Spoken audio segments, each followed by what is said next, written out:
ito niya. Daghanan oy. Pag napakawala ng tubig yung dam, talagang yung mga isda po ay gigilid-gilid na lang. Ang lalaki pa oh. Wow, ang lalaki.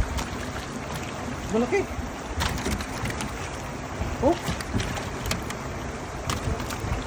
Pan, hindi ko pa. Ow. Yan, dami din. Dami din, malalaki. Piliin mo yung malalaki. Yan, kulitin mo yung isda.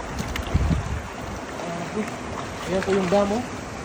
Talagang pagbuhos po ng malakas na agos at yun, ito mga isda po, gumikili-kili na lang oh. Yan. Kulitin, pumutin na lang. Diba pa? Dami ko sa gilid oh. Oh. Libre, ulam. Ganito po talaga sa Taiwan pag pagpakawalan ng tubig sa dam. Yeah, basic lang, kinamay na.